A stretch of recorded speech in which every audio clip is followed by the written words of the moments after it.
The bright studio lights blazed down on the familiar courtroom set, as Judge Judy Sheindlin adjusted her black robe and prepared for another day of televised justice. The 79-year-old television personality had been presiding over her court show for over 2 decades, becoming one of the most recognizable faces on daytime television. Her sharp tongue and no-nonsense attitude had made her a household name across America and beyond. On this particular Tuesday morning in September 2023, the production team had lined up what they thought would be a routine case. The plaintiff was a young African man who had filed a claim against his former roommate over unpaid rent and damaged property. The defendant, an American college student, had allegedly left the apartment in terrible condition and disappeared without paying his share of the bills. Ibrahim Traoré sat quietly in the waiting area, his hands folded in his lap as he reviewed his paperwork one final time. At 28 years old, he was pursuing his master's degree in international relations at a prestigious university in New York City. Born and raised in Burkina Faso, Ibrahim had come to America 3 years earlier with dreams of expanding his education and eventually returning home to serve his country in diplomatic roles. What the producers didn't know was that Ibrahim shared his name with the current military leader of Burkina Faso, Captain Ibrahim Traoré, who had recently gained international attention for his bold stance against Western interference in African affairs. The student Ibrahim had grown accustomed to the confused looks and questions about the coincidence, but he had never expected it to become an issue in an American courtroom. As the bailiff called the case, Ibrahim walked confidently toward the plaintiff's podium. He wore a simple dark suit with a colorful African print tie that his mother had sent him from home.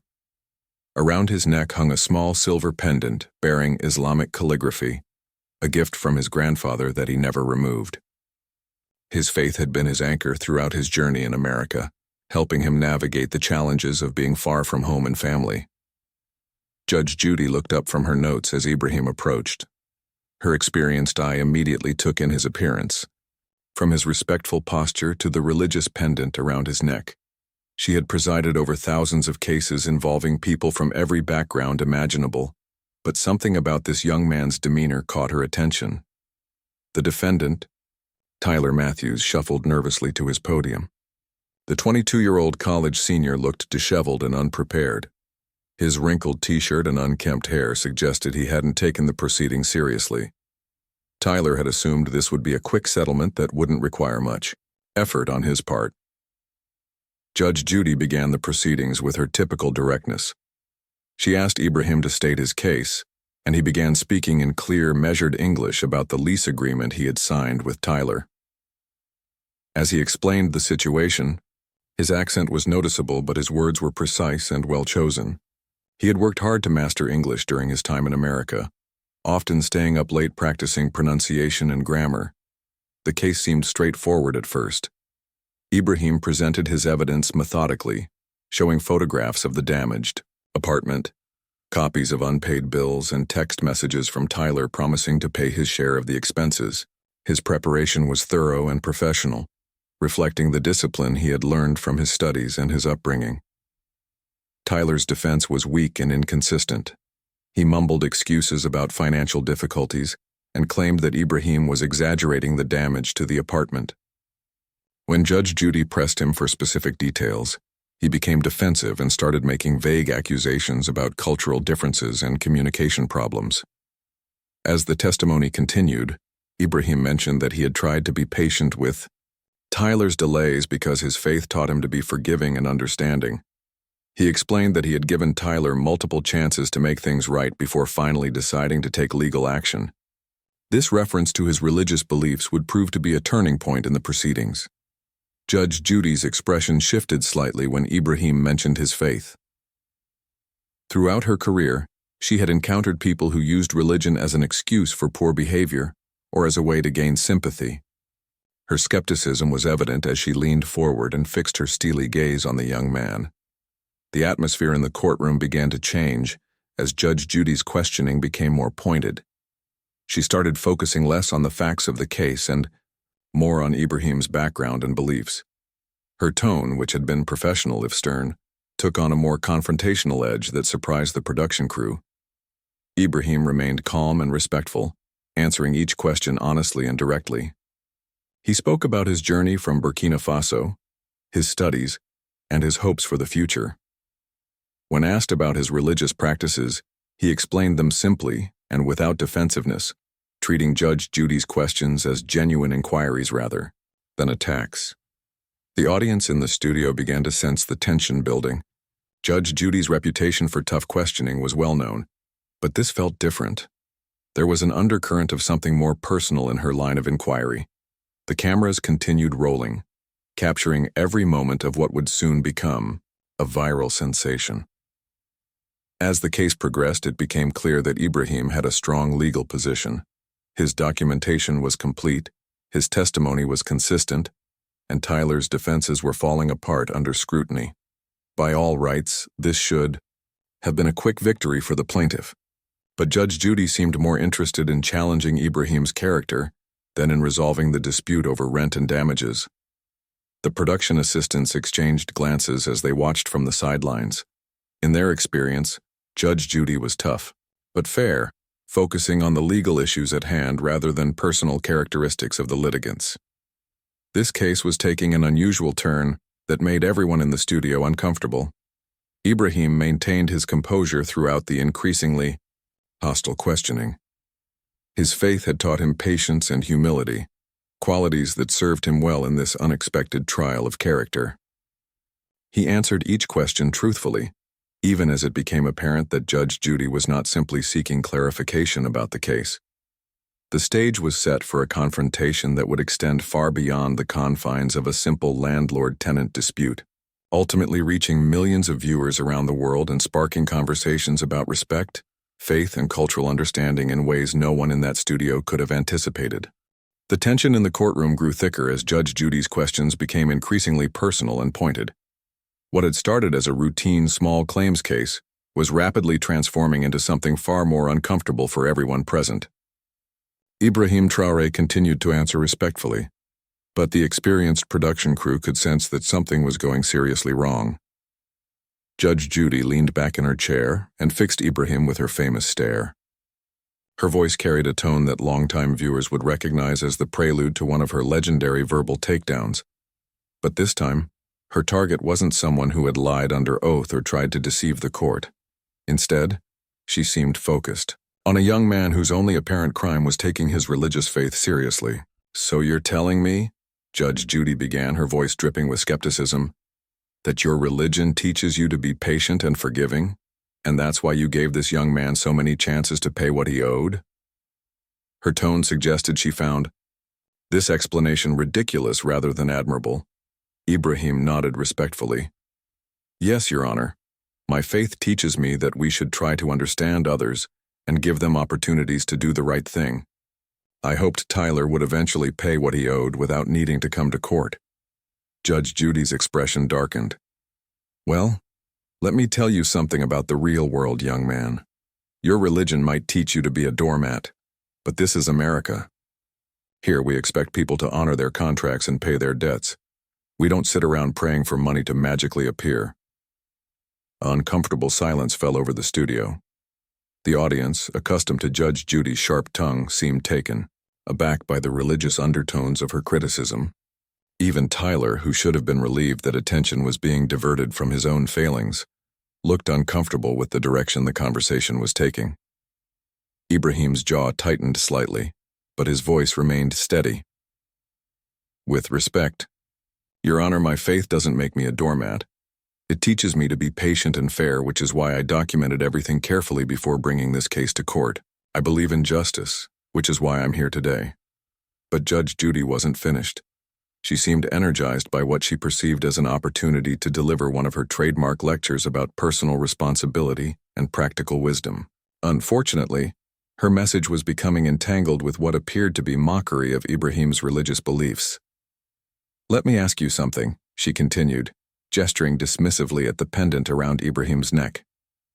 "When you're kneeling on your prayer rug asking for divine intervention, do you also ask for help with your common sense?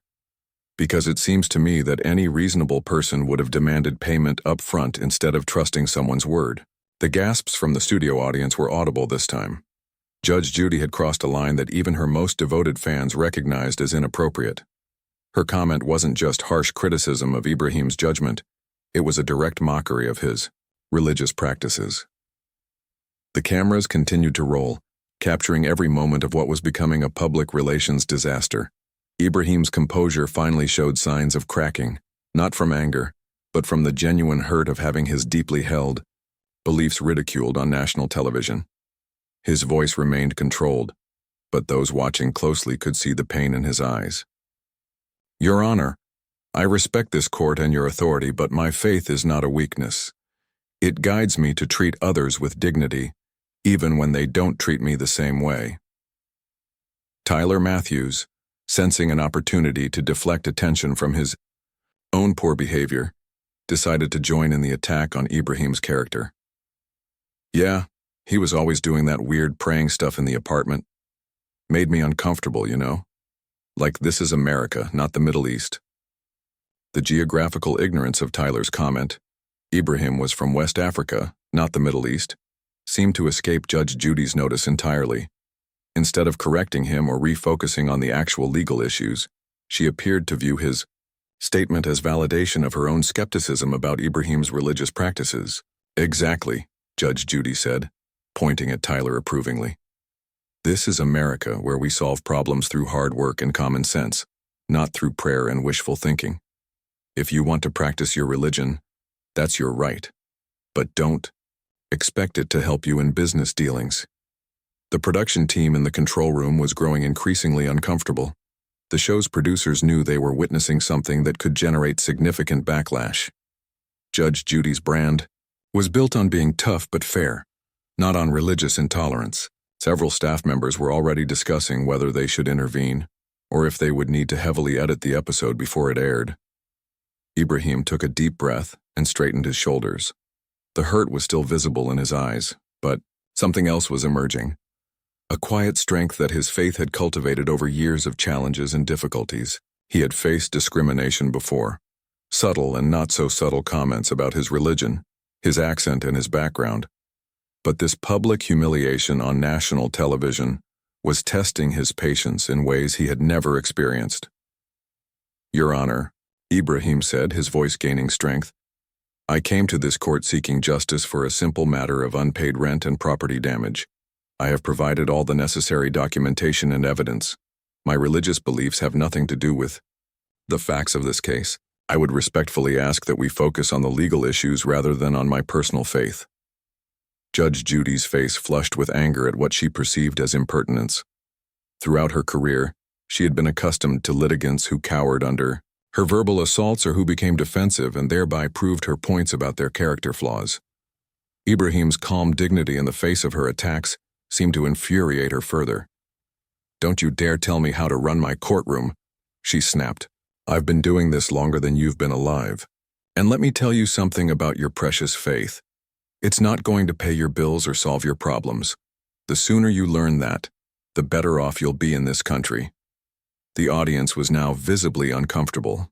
Many were looking at each other with expressions of disbelief and concern. This wasn't the Judge Judy they thought they knew.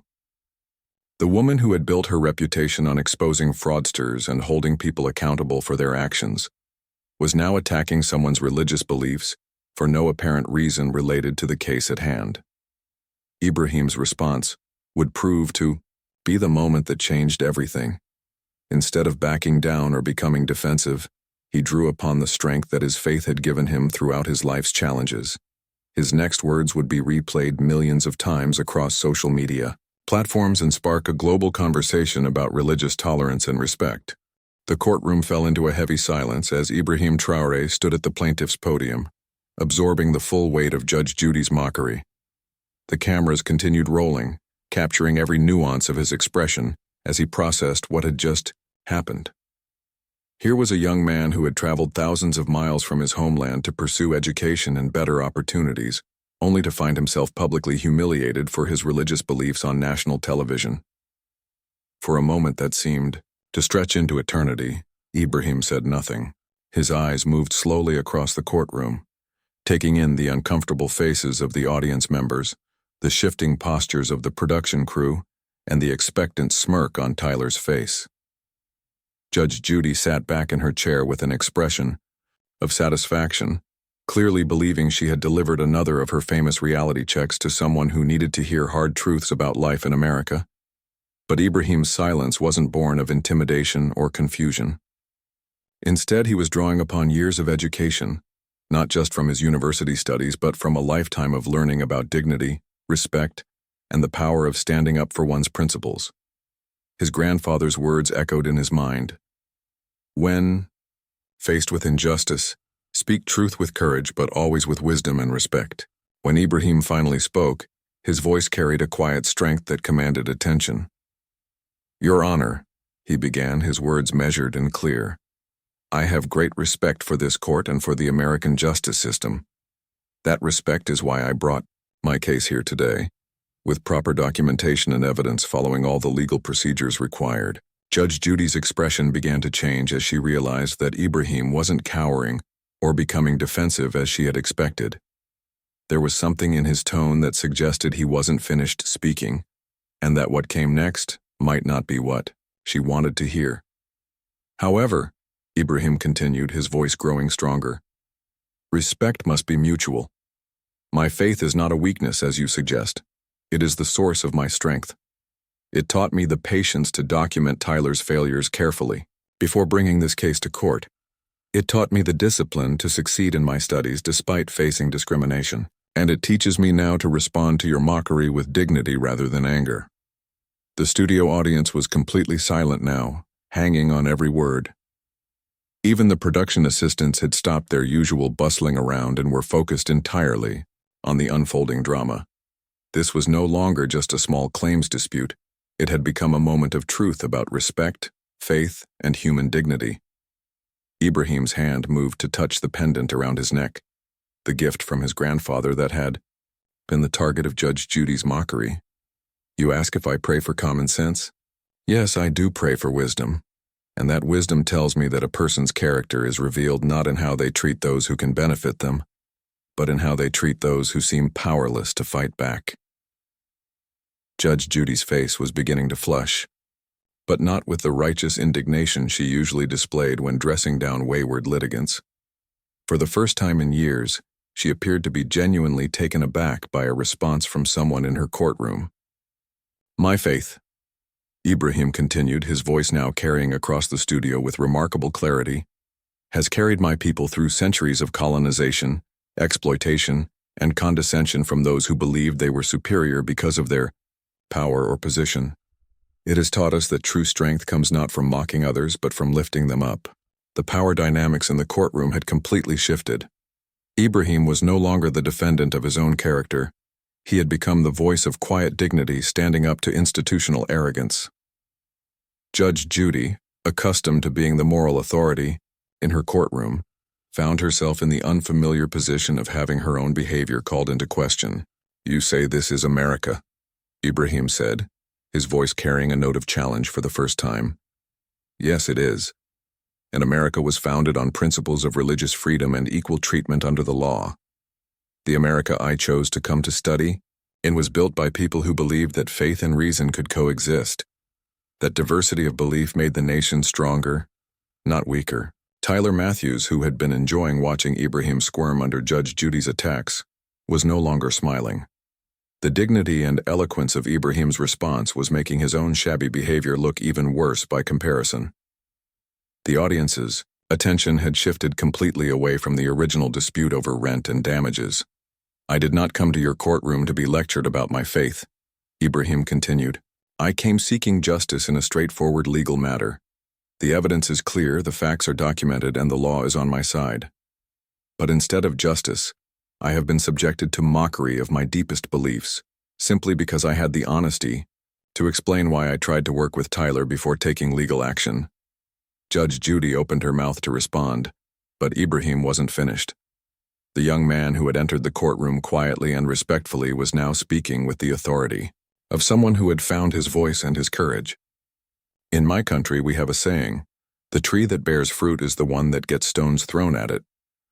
I understand now that my success in America, my education, my faith, and my dignity threaten those who prefer to see people like me as inferior. But I will not apologize for who I am or for the beliefs that have made me strong." The silence that followed was deafening.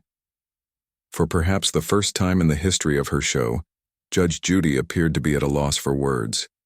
The woman who had built her career on having the last word in every exchange found herself facing someone who had turned the tables on her completely. Ibrahim's response had transformed what Judge Judy intended as a lesson in American practicality into a powerful statement about faith, dignity, and the true meaning of strength. The cameras captured every moment, unaware that they were recording what would soon become a viral sensation that would reach far beyond the usual audience for daytime television court shows. The young man from Burkina Faso had just delivered a masterclass in how to respond to bigotry with grace, wisdom, and unshakable dignity. His words would soon echo around the world, carried by social media to millions of people who had never heard of Judge Judy's show, but who recognized the universal truth in Ibrahim's message about respect and human dignity.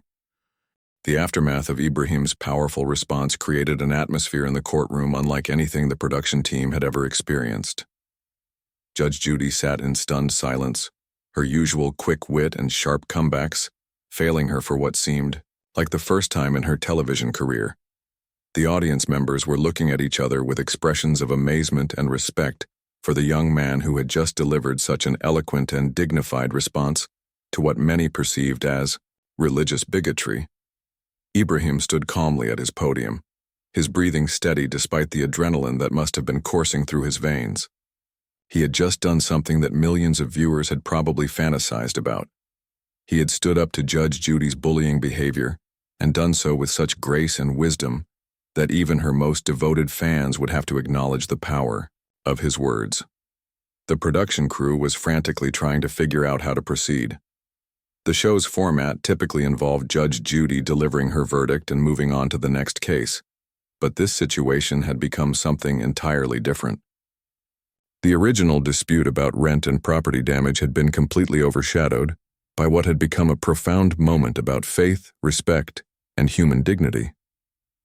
Tyler Matthews, who had initially seemed pleased to see Ibrahim under attack, was now slouching at his podium, apparently wishing he could disappear. His crude comments about Ibrahim's religion and his geographical ignorance had been exposed as petty bigotry in the face of Ibrahim's eloquent response. The contrast between the two young men couldn't have been starker. Judge Judy finally found her voice, but for once she seemed uncertain about what to say. Her face was flushed, whether from embarrassment, anger, or confusion, it was impossible to tell. "Well," she began, her voice lacking its usual commanding authority, "this is still my courtroom and I'll run it as I see fit." But even as she spoke, everyone present could sense that something fundamental had shifted. The moral authority that Judge Judy had always wielded so effectively had been challenged by someone who possessed an even deeper well of dignity and wisdom. Ibrahim's response had exposed the difference between power and true authority. One of the audience members, an elderly African-American woman, began to clap slowly. The sound echoed through the silent studio, and within moments others joined her. Soon most of the audience was applauding Ibrahim's courageous stand. The sound was not the polite, obligatory applause that typically followed Judge Judy's verdicts, but genuine appreciation for someone who had spoken truth to power with remarkable grace. Judge Judy's face darkened at this unprecedented challenge to her authority. In decades of television, audiences had never applauded against her or shown such obvious support for someone she had been criticizing. The applause continued for several long moments, with Ibrahim standing quietly, clearly moved by the unexpected. Support, but not allowing himself to appear triumphant or vindictive. The cameras continued rolling throughout this extraordinary scene. The director in the control room was torn between his journalistic instincts to capture this remarkable moment and his concern about the potential fallout from airing such content. This was clearly not going to be a routine episode that could be edited into the show's usual format. As the applause finally died down, Ibrahim spoke again, his voice carrying the same quiet strength that had marked his earlier response. "Your Honor, I ask only for justice in this matter. My faith, my background, and my character are not on trial here today. The evidence speaks for itself. Judge Judy looked down at the documents spread before her. The clear evidence that Ibrahim had presented of Tyler's failure to pay rent and the damage to the apartment. The legal issues were straightforward and strongly favored Ibrahim. But the case had become about so much more than money and property damage. Fine, Judge Judy said curtly, her tone suggesting she wanted to end this uncomfortable situation as quickly as possible. Judgment for the plaintiff in the amount of $2,147 for unpaid rent and property damage. Case dismissed. But the real drama was just beginning. As the participants filed out of the courtroom, several audience members approached Ibrahim to express their admiration for his dignity and eloquence. One man, who identified himself as a veteran, shook Ibrahim's hand and said, "Son, you just showed more courage and class than most people show in a lifetime." In the hallway outside the studio, Ibrahim was approached by Sarah Chen, a young producer's assistant who had been watching the proceedings from the sidelines. "Excuse me," she said, pulling out her phone. "I hope you don't mind, but I recorded your response in there. What you said was incredible. Would it be okay if I shared it?" Ibrahim considered for a moment. He wasn't seeking fame or attention. He had simply been defending his dignity and his faith. But he realized that his words might help other people who faced similar discrimination and mockery. If it might help others understand that faith and reason can coexist, then yes, you may share it. Within hours of Sarah posting the video on her social media accounts, it began to spread like wildfire. The clip of Ibrahim's response, taken with her phone from the studio audience area, captured not just his words but the emotion and sincerity behind them.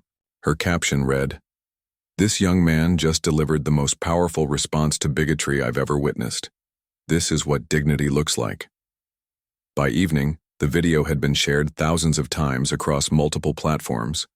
People from all backgrounds and faiths were responding with admiration for Ibrahim's composure and wisdom. The hashtag #OurDignity in action began trending, with users sharing their own stories of facing discrimination and drawing inspiration from Ibrahim's example. Religious leaders from various faiths began sharing the video, praising Ibrahim's demonstration of how to respond to attacks on one's beliefs with grace rather than anger. Imam Abdullah Hassan from the Islamic Center of New York tweeted, "This young brother showed the world what our faith truly teaches: strength through dignity, wisdom through patience." Rabbi Sarah Goldman from Temple Beth Shalom added her voice. Ibrahim's response exemplifies the best of interfaith understanding. He stood up for his beliefs while maintaining respect for others. This is how bridges are built. Pastor Michael Johnson from First Baptist Church wrote, "Regardless of our different faiths, we can all learn from this young man's example of responding to hatred with love and mockery with wisdom." The video was being translated into multiple languages and shared around the world. In Burkina Faso, Ibrahim's home country, people gathered around televisions and smartphones to watch their countryman's moment of triumph. His family received calls from neighbors and friends expressing pride in how well Ibrahim had represented not just himself, but their entire community. By the next morning, the video had gone viral globally, with millions of views and hundreds of thousands of shares. Ibrahim Traoré, the graduate student from Burkina Faso, had become an international symbol of dignity in the face of discrimination. The viral explosion of Ibrahim's courtroom response reached far beyond what anyone could have imagined. Within 48 hours, the video had accumulated over 10 million views across various social media platforms. News outlets from CNN to BBC to Al Jazeera were picking up the story, with many featuring interviews with religious scholars, civil rights leaders, and ordinary citizens who had been moved by Ibrahim's dignified stand against religious mockery. Ibrahim himself was struggling to process the sudden international attention. His phone had been buzzing constantly with calls from journalists, interview requests, and messages of support from around the world. He had turned off his social media notifications after they became overwhelming, but friends and classmates kept showing him new posts and articles about his courthouse response. At his university, Ibrahim found himself at the center of unprecedented attention. Students who had barely noticed him before were now approaching him in hallways in the library, wanting to shake his hand or simply express their admiration. Professor Martinez, his international relations advisor, called him into her office not to discuss his studies but to tell him how proud she was of his representation of their university's values. Ibrahim, Professor Martinez said, gesturing to her computer screen which showed dozens of news articles about the incident. You've done something remarkable. You've shown the world that intellectual discourse and faith can coexist beautifully. Your response wasn't just emotionally powerful. It was academically sound, diplomatically wise, and morally courageous. The response wasn't limited to praise, however. The controversy had also attracted criticism from some quarters. Judge Judy's most devoted fans defended her, arguing that she was simply being her usual direct self, and that Ibrahim was being overly sensitive. Some commentators suggested that he was playing the victim card or trying to gain sympathy through his religious beliefs, but these voices were increasingly drowned out by the overwhelming support Ibrahim was receiving from people of all backgrounds. The Interfaith Coalition of New York organized a solidarity event, inviting Ibrahim to speak about his experience and the importance of religious tolerance. Initially hesitant to become a public speaker, Ibrahim eventually agreed, feeling a responsibility to use this unexpected platform for positive change. In Burkina Faso, the response was nothing short of extraordinary. News of their young countryman's dignified response to American television mockery had spread throughout the country. President Ibrahim Traoré himself, the military leader who shared the student's name, issued a statement praising the young man's representation of Burkinabe values on the international stage. Young Ibrahim Traoré has shown the world the strength and dignity that defines our people, the president's statement read. In the face of disrespect and mockery, he responded with wisdom, grace, and unwavering commitment to his principles. He is a credit to his family, his faith, and his nation. The coincidence of their shared names had initially been a source of confusion in news reports, but it had also created an unexpected bond between the military leader and the graduate student. The president's office reached out to Ibrahim's family, expressing interest in supporting his educational endeavors and eventually welcoming him home as a cultural ambassador. Meanwhile, the Judge Judy show was facing its own crisis.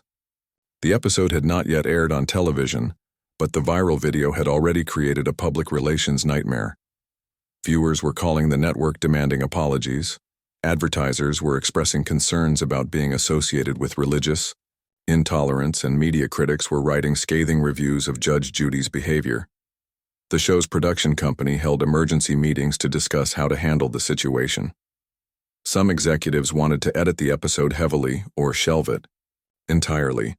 Others argued that editing would look like censorship and that they should air the episode as filmed, allowing viewers to see the full context. Judge Judy herself was reportedly furious about the situation. Sources close to the production suggested she felt that Ibrahim had been disrespectful and that the media was blowing the incident out of proportion. She had built her career on tough love and straight talk, and she couldn't understand why this particular exchange had generated such negative reaction. The network's initial response was a generic statement about respecting diverse viewpoints and maintaining high standards for their programming. But as the controversy continued to grow and more celebrities and public figures weighed in supporting Ibrahim, pressure mounted for a more substantial response. Dr. Cornel West, the prominent philosopher and civil rights activist, wrote a lengthy piece in The Guardian about Ibrahim's response, calling it a masterclass in how oppressed peoples maintain their dignity in the face of institutional mockery. He drew parallels between Ibrahim's experience and the long history of African Americans facing similar treatment in American courts and other institutions. The article went viral itself, adding another layer to the growing conversation about respect, faith, and power dynamics in American society. Dr. West's analysis helped frame Ibrahim's response not just as a personal moment of courage, but as part of a broader pattern of how marginalized communities navigate hostility while maintaining their integrity. International media coverage was equally extensive. In France, Le Monde ran a front-page story about the young Burkinabe student who had taught America a lesson in dignity.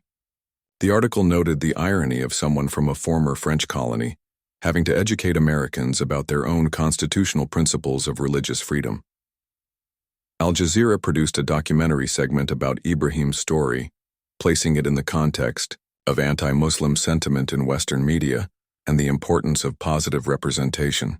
The network interviewed Islamic scholars who praised Ibrahim's restraint and wisdom, noting that his response embodied the best teachings of his faith about responding to aggression with patience and dignity. British newspapers picked up the story with particular interest, given the UK's own struggles with religious tolerance and integration. The Guardian's editorial board wrote that Ibrahim's response showed more understanding of democratic values than many politicians who claim to defend them. Social media influencers from around the world began creating content inspired by Ibrahim's example. YouTube videos analyzing his response from psychological, rhetorical, and theological perspectives garnered millions of views. TikTok users created tributes and reaction videos, with the hashtag #LearnFromIbrahim trending globally. Perhaps most significantly, the story had sparked serious conversations in American religious communities about how faith is portrayed and respected in public discourse. Churches, mosques, synagogues, and temples across the country used Ibrahim's story as a teaching moment about interfaith understanding and the importance of defending religious liberty for all people, not just one's own community. The ripple effects of one young man's dignified response to mockery were continuing to spread, creating conversations about respect, faith, and human dignity in communities around the world that had never heard of Judge Judy's television show, but recognized the universal truth in Ibrahim's message. 6 months after the courtroom incident, the world had largely moved on to other news stories. But the impact of Ibrahim Traoré's dignified response continued to resonate in ways both seen and unseen. The young graduate student had returned to his studies, completing his master's degree in international relations with honors, his thesis focusing on the role of dignity in diplomatic relations, a topic clearly inspired by his unexpected moment of international attention. The Judge. Judy's show had eventually aired the episode, but with significant disclaimers and a rare on-screen apology from the network.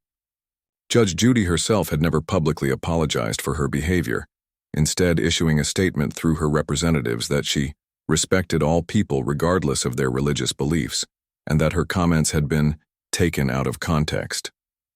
The incident had marked the beginning of the end for her long-running show, with declining ratings and advertiser pullbacks contributing to the announcement that the program would conclude after its current season. Ibrahim had used